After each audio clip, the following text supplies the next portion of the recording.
Eta faktorian gaur gurekin gonbidatu Lander Martínez Sumar mugimenduko ordezkaria eta Sumarren diputatuen kongresuan. Martínez jauna, egunon, ongi etorri.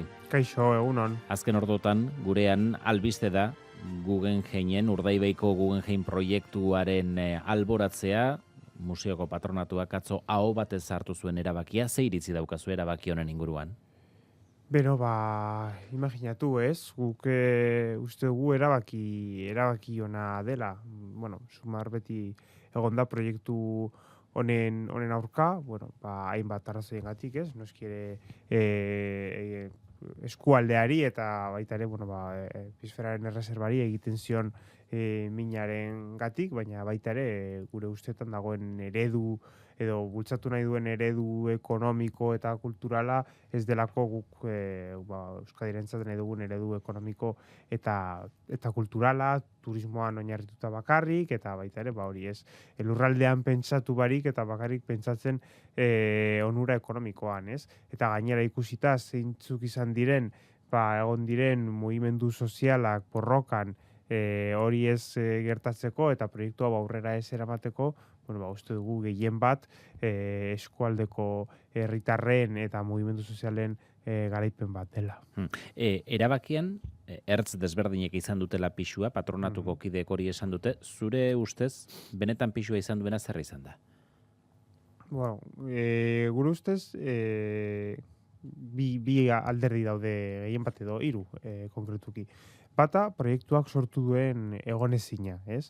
Ezin duzu garatu proiektu bat luarrelde historiko batean, Bizkaia bezala, edo eskualde batean, Urdaibai den bezala, han bizi den jendea, proiektuaren edo bizi den jende gehiena proiektuaren aurka badago, ez? Ze azkenean proiektu batek baita ere, bere ingurumenaren bultzada behar du. Beste alde batetik, proiektuak berak erakunden artean aurrera eramateko zuen blokeoa, ez? Askotan ikusi ditugu ere desadostasunak hainbat erakundeen artean. Eta azkenik argi dago ere, nik uste dut, ingurumenari buruzko eztabaidak bere pisua ere izan duela erabaki honetan.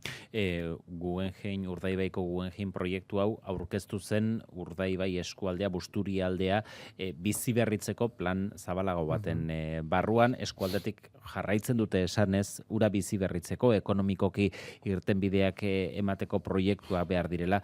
Zure ikuspuntutik zer da behar dena? Beno, eskualdeak berritzea beti, gainera Urdaibaik behar du eskualde berritze hori, baina guretzat gaur egun eta askotan esan dugu baita ere, eskualde bat berritzeko ahalmen handiena ematen dizkiguten inbertsioak dira inbertsio berdeak. Hau da, bai energiaren inguruan, bai proiektu aitzindarien inguruan, bai ikerketaren inguruan, eta aldaketa klimatikoaren aurkako borrokan eta ikerketan lan egiten duten proiektuek, eta horrek ekartzen dizkigun industriak eta horrelako erakundeak bultzatzea da uste dugu behar duguna. Ez bakarrik Urdaibaiko eskualdean, baizik eta hainbat eskualdeetan, eta gehien bat industria gabe geratu ziren eskualdeetan. Hori alde batera utzita, estatu mailako politikagintzan aste hontan PSOEren eta Sumarren arteko hartu emana, harremana puntako izpide bihurtuta dago. Azken ordu hauetan Sumarrek PSOErekin gobernuaren jarraipen bilera eskatu duzue. Itzordurik jarri da elkartzeko? Beno, nik oraindik ez dut jaso informazioa hitzordu konkretuari buruz, baina ia da, atzo ja onarpen bat egon zela Alderdi Sozialistaren inguruan bilera hau egiteko, guk beharrezkoa ikusten duguna, ez? Azkenean, gobernua ez da pasatzen ari bere momentu hoberenetik, ez gobernuaren ekintzagatik, baizik eta gehien bat Alderdi Sozialistaren egoeragatik, eta guk ere entzun nahi ditugu Alderdi Sozialistak zer dituen, zein argipen dituen guri izateko. Batez ere, zuek zuen haserrea nabarmendu da azkenengo astebete hontan, emakumeen ganako jazarpen kasuak, alderdi barruan izandakoak azaleratu direnean, eta haien nola kudeatu dituzten ikusterakoan, eta ustelkeriaren inguruan tantaka jakiten ari diren albistek ere sortu dute. Eskatu dituzue sakoneko aldaketak, baita gobernuan bertan birmoldaketak. Eta horiek, Sánchezek jada esan du, ez dela egongo, sakoneko aldaketarik ez dela egongo.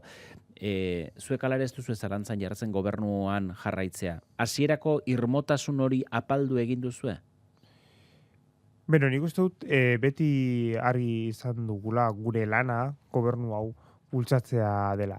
Eta guk ime gainean jarriko ditugun eskaera guztiak. Alde batetik, gobernu barnearen birmoldaketa hori, gobernuak bultzada berri bat behar duelako, eta bultzada berri hori izateko, guk uste dugu birmoldaketa beharrezkoa dela. Baina, beste alde batetik, baita ere, guk uste dugu, erakusi behar diogula jendeari, eta hau askotan esaten dugu, eta berriro esaten dugu, gobernu honek pena merezi duela. Eta gobernu honek pena merezi duela erakusteko, ez da bakarrik gobernu barnean eman behar diren aldaketak, baizik eta gobernuak bultzatu behar dituen neurriak mahai gainean jarri. Eta hori da berri hori izan nahi dugun eztabaida alderdi sozialistarekin. Guk ez dugu nahi, edo ez dugu egingo ezerrez eskuinari, boterea edo eskuinari aukerak ematen dizkionak. Baina noski ere guk argi daukagu jendeak, baita ere ikusi behar duela gobernu honek pena merezi duela. Eta gainera guk gure aldea egiten dugu.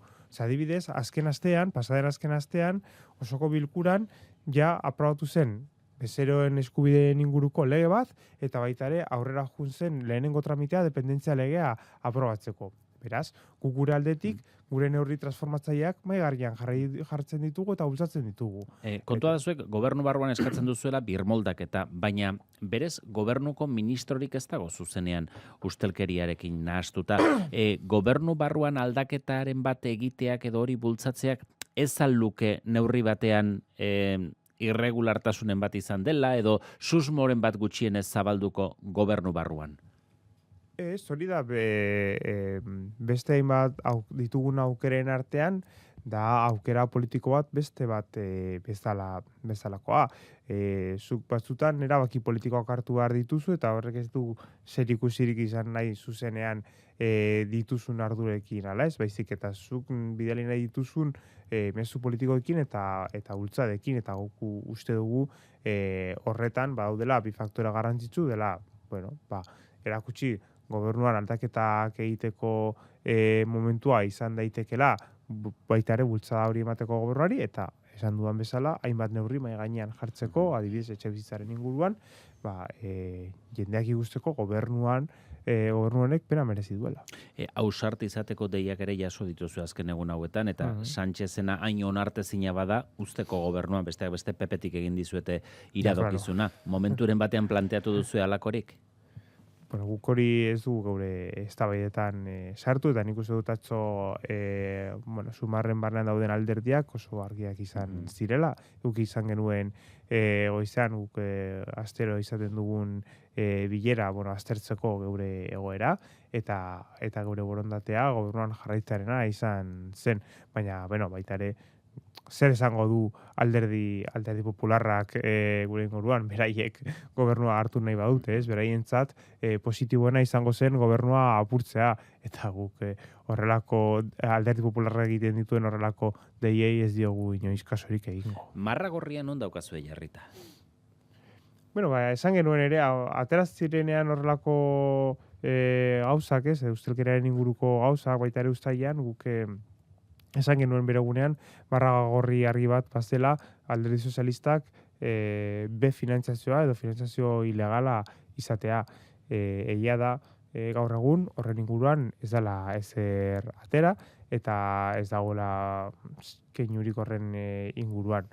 Beraz, guk momentu honetan esan dudan bezala nahi duguna da, gobernua bultzatzea eta egitea behar diren aldaketak jendak ikusteko gobernuak pena merezituela. Gobernuak pena merezituela. Gauza bada, PSOEren eta Sumarren arteko harremana, gobernu barruko alderdien arteko harremana. Eta beste bat, gobernua babestun duten alderdiak ze jarreratan dauden. Azken egun hauetan ikusi dugu Euskalde Alderdi Jeltzalea esate baterako, orain arte baino irmoago, esanez gobernuak espaldin badu hemorragia hau, eskandalu hemorragia hau geldiarazten zaila izango dela babesten jarraitzea eta hauteskundea deitu beharko direla. Iruditzen zaizu gobernuari babesa ematea zama bihurtzen ari dela esate baterako Eusko Alderdi Jeltzalearentzat? Beno, horrelako egoerak, ez, eta dudak sortzen dituzten egoerak, bueno, guretzat ere, guri ere zailtasunak sortzen dizkigu, eta horregatik esertzen gara Alderdi Sozialistarekin horrelako egoerak konpontzeko eta politikoki bultza bat emateko, eta hau kulertu dezakegu, adibidez Eusko Alderdi Jeltzalearentzat zailtasun batzuk egotea, adibidez, Alderdi sozialistarekin eskutik dena bozkatzeko, baina baita ere bakoitzak nik uste dut kongresuaren konfigurazioa oso argia dela, ez? Eta bakoitzak erabakitzen du ze aldetan kokatu nahi duen hain argia daukan konfigurazioan kongresuan, edo eskuineko blokean edo bloke aurrerakoian. Eta nik uste dut, nahiz eta arazoak egon, argi izan behar dugula bloke aurrerakoian egon behar garela danok. Bestela datorrena oso arriskutsua izango delako guretzat, eta gure alderdientzat, pertsonen eskubideentzat, eta orokorrean herriarentzat. Baina gobernu hau ez alda gehitxotan argumentu hori erabiltzen ari. Alegia, etor daitekeena okerragoa izatearen mehatxuagatik ez altzaie kidei gehiegi eskatzen. Bueno, nik ez dut uste gehiagi eskatzen zaiela inori. Kideei eskatzen zaie akordiotan sinatuta dagoena, eta kideek eskatzen dute, logikoki, eta arrazoi osoz, akordiotan sinatuta dagoena. Eta guretzat lehenengo argumentua da, jendearen bizitza aldatzeko aukera asko ditugula oraindik, adibidez orain berriro ere soldata minimoa igoz, adibidez, esan duan bezala, dependentzia legea aldatuz, adibidez, baita ere, aprobatu dugun, bezeroen eskubidei inguruko legea aprobatuz, pasaren astean aprobatu egin zena, baina baita ere, seriotasun osoz hartu bat dugu aurrean daukaguna, pentsatu egin behar dugu argi eta garbi, urte bete barru edo bi urte barru eskuineko gobernu bat Espainian badago, ez dela izango turnismo ziklo normal bat, nun eskuin liberalak, desregulazio neurriak jartzen dituen mai gainean. Ez, ikusiko dugu Espainiako estatuaren berrirakurketa kontserbadore eta reakzionario oso gogorra, eta horrek min asko egin dezake bai gure eskubideei eta kolektibo askori. Konpromiso batzuk hartuta ditu gobernuak bai alderdiekin, baita erakundeekin, eta tartean zegoen urtea amaitzerako Gernikako estatutua betetzea eta pendiente zeuden eskumenak Jaurlaritzaren esku uztea. Jakin dugu hilaren 29an egingo dela transferentzien bitariko batzordea, baina 5 transferentzia eskualdatzeko izango dela, beraz konpromiso hori ez da beteko. Zer ulertu behar da hortik? Beno, nik uste dute bi aldeek, bai Eusko Jaurlaritzak eta bai Espainiako gobernuak borondate handia erakutsi egin dutela negoziaketa honetan, 5 eskumen eta haietako batzuk, adibidez, Sumarrekin negoziatu egin zen langabezi prestazioen ingurukoa pasatuko dira Euskadira, hor eskumen oso garrantzitsuak dira hoiek, eta besteak eztabaidan daude, eta gainera eta negoziaketa argian. Igual, abenduaren 31an ez da dana transferituta egongo, baina argi dago, abenduaren 31an transferentziak egiteko borondate osoa eta negoziaketak irekitak egongo direla. Eta urte honetan asko lortu egin da, eta gainera hori, batzorde misto horretan, 29an, eskualdaketa garrantzitsuak egongo dira eskumenen inguruan. Gaur Santos Zardan entzungo dugu Senatuan goizeko 10etan da joatekoa. Zer espero duzu agerraldi horretatik? Beno, Senatuko agerraldiek bi alde dituzte, ez? guk ikusi egin ditu nola diren senatuko agerraldeak alde batetik, bueno, espektakulo gisa bat, senatua horretan bihurtu egin dutelako Alderdi Popularrak eta Voxek, eta gero, guk ez dugu espero ezer asko Santos Cerdanen agerraldiaren inguruan, ez dugu uste zer esango duenik, eta hori izan da bere politika individuala orain arte, eta beraz, ez dugu uste asko aterako denik honen inguruan. Momentu bat iritsi daiteke, egoera eutsiezina izatea gobernuarentzat, zer izango litzateke hauteskundeak deitu behar izateko seinale bat? Beti egon daiteke eutsi ezina ez den momentu bat, baina ni uste dut horretan ez gaudela oraindik eta urrun gaudela. Esan duan bezala, guretzat adibidez, momentu oso komplikatua egongo zen ikusten bada Alderdi Sozialistak finantzazio ilegala baduela, ez? Baina ez da horreri buruz ezer hitz egin eta ezer atera. Beste alde batetik, jarraitzeko ahalmena du gobernuak oraindik, gehiengoak lortzeko badirudien baino ahalmen gehiago badu gobernuak, eta oraindik hainbat gauza atera egiten dira aurrera. Beraz, aurrera atera egiten diren heinean, nik uste dut gobernuak jarraitzeko ahalmena eta borondatea baduela. Aurrekontuak onartu gabe ere bai, ez dirudielako aurrekontuak onartzeko oinarriri dagoenik.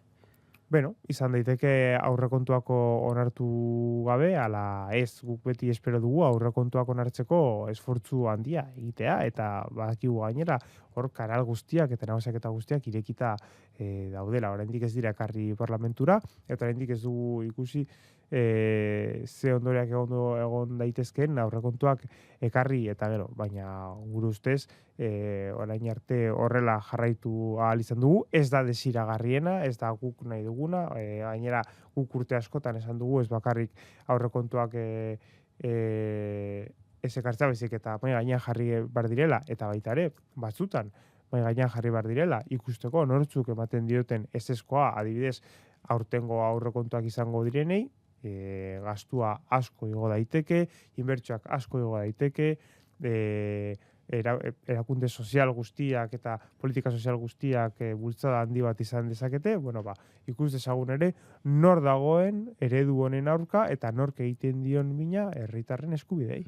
Lanbide arteko gutxieneko soldataren inguruan, momentu honetan negoziazioak irekita daude, datorren urtean zenbateko igoera izan hori erabakitzeko, zifra desberdinak, portzentaje desberdina daude mai gainean, 3,1 aipatzen da, errenta aitorpenean deklaratu beharrik izan gabe, edo 4,7, baina kasu hortan bai tributazioa tartean sartuta. Lan ministerioak ez du, atzoko bileran ez du zehaztu ze zifraren alde egiten duen, zenbateko igoera bat daukazu buruan, zenbateko igoera bat iruditzen zaizu izan daitekela asumigarria eta onargarria aldeen partetik? Lehenik eta behin, baita ere hemen Euskadin hemen dago diferentzia batez, ze tributazioa naiz eta 4,4 igo, uste dut tributazioan ez zela sartuko, Euskadiren kasuan, baina estaturen kasuan ere buruan izan behar dugu zifra hauek ematen dituela soldata minimoa aztertzen duen adituen komite batek, ez? Eta mai gainean jartzen dituzte bi zifra. Bata da 3,1 igotzea hori tributatu gabe, edo bestea tributatzen. Horrek esan nahi du, igoera antzerakoa dela bi kasutan, hau da, langileen poltsikora kantitate berbera edo oso antzerakoa heltzen dela bi kasutan, beraz, nik uste dut hor dela ministerioaren erabakia ikustea ea momentua den ja tributazioaren tramoetan sartzeko ala ez. Segia da momentu bat heltzen dela nun hori beharrezkoa den. Baina hemen garrantzitsuena da igoera osoa edo heltzea poltsikotara, ez? Eta hau da, ia 60 euroko igoera bat planteatzen dena hilabetero. Azkenean, helburua betikoa da, soldata ertainaren 60%ra heltzea. Eta helburu hori betetzen den bitartean, eta nik uste du gainera azken 7 urtetan esfortzu asko egin dela hori heltzeko, igoera edozein igoera positiboa izango da. Gutxieneko soldata propioa izatearen aldeko hainbat ekimen aurrera eramaten ari dira Hego Euskal Herrian, eta tartean aste honetan jakin dugu martxorako greba orokorrerako deialdi bat egin dutela sindikatuek. Zer iruditzen zaizu eskaria bera, eta orain arte ireki diren, urratu diren bideak emaitzarik eman ez dutelako greba deitu izana? Beno, bakizute guk eskariaren inguruan aldeko postura bat dugula, guk ulertzen dugu, hemen badagoela bizitza maila handiago bat, eta gastu handiagoa ekartzen duena herritarren poltsikoari. Beraz, guk ulertzen dugu, mekanismoak izan behar ditugula, soldata minimo altuago bat izateko. Eta gure proposamena baita ere, izan da beti egotea akordio handi bat hitzarmenen inguruan eta hitzarmenetan soldata minimo hori izateko akordioa sartzea. Hori da geure proposamena, momentu honetan beste eskari batzuk daude mahai gainean, eta bueno, guk aztertzen ditugu, borondate osoz, baina gure proposamena oraindik lehen azaldu dudana izan da. Eta horren inguruan, bueno, guk ez dugu eztabaidarik izan oraindik grebaren inguruan, deialdi berri bat izan delako, eta bueno, gure postura aurrera jarriko dugu mahai gainean. Momentuz ez daukazue grebaren inguruko jarrera argia finkatuta. Ez dugu hausnarketarik egin oraindik horren inguruan. Espainiako Kongresuan, pasaden astean, zuen babesarekin onartu zen tramitera, eleaniztasuna eta hizkuntza eskubideak bermatzeko lege proposamena, EAJak, EH Bilduk eta Eskerrak bultzatutakoa, egitasmoaren helburua da gaztelania eta hizkuntzako ofizialak parekatzea administrazio orokorrean eta justizian ere bai. Tramitazioa onartzeko bozkatu duzue, edukia ere ontzat ematen duzue?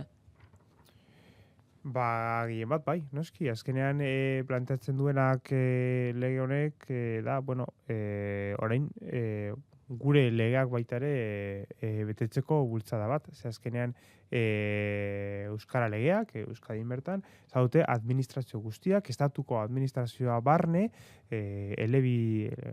gure kasuan, elebitasunez zuzentzeko derrigortasuna dutela, ez? Eta hori gaur egun ez da betetzen, ez da hurbil ere. Hau da, oso urrun gaude hori betetzaren inguruan. Eta, bueno, lege honek bultzada hori ematen dio, bi hizkuntza dauden lekuetan, elebitasun hori errespetatzeko estatuko administrazioan, eta horretan oso ados gaude, no?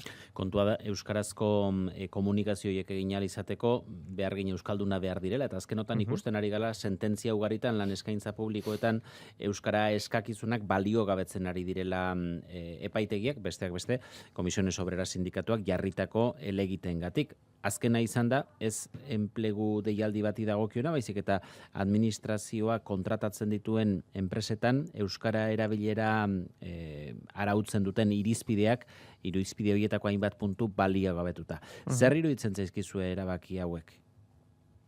Guk uste dugu, eta hemen baki gure eztabaida konplikatua dela, alde batetik gu disposizio osoan gaude euskararen inguruko eztabaida sakon bat izateko. Ze eztabaida mahai gainean dago, ez? Ez bakarrik sententziengatik, baizik eta baita ere atera egin zen dekertugatik, eta baita ere parlamentuan aurkeztu diren lege proposamenen inguruan. Guk honetan postura bat dago, badela, uste dugu hizkuntzaren eztabaida eta hizkuntza politikak behar duela eztabaida sosegatu eta lasai bat, eta horretarako hainbat kasuren judizializazioak edo bueno, epaitegien inguruko hainbat eztabaida ez direla lagungarriak eztabaida hau izateko. Hortik aurrera, guk baita ere argitasun osoz esan behar dugu, gaur egun danok ez ditugula edo ez dituztela ahalmen eta errekurtso berberak euskara ikasteko, gehien bat, leku eta horretarako, doakotasunaren inguruko bultzada handi bat izan behar duela herri politika bezala, ez? Eta hor, guk badaukagu eta beti defendatugu azken 10 urteetan behar dela bai dirua eta bai denbora euskara ikasteko eta aukera osoak izateko, bai azterketa egiteko eta baita ere administrazio guztietan euskaldunak egoteko, eta horretan hainbat bultzada falta egin direla, ez? Adibidez, zebada izateko, ateratzeko doakotasuna, edo dirua aldetik ez jarri behar izana, edo ebaluazio jarraitua, edo baita ere, beste meritu batzuk errekonozitu daitezkelak, abat, abi, edo belarri presto errelako profilak sortuz. Beraz, hemen, eztabaida sakon bat izan behar dugu, ez bakarrik erakundeek behar dituzten euskaldunak sortzeko, baizik eta ikusteko nola errazten diogun jendeari euskara ikastea. Eta hori da guk planteatzen duguna eta planteatu nahi duguna eztabaida horren inguruan.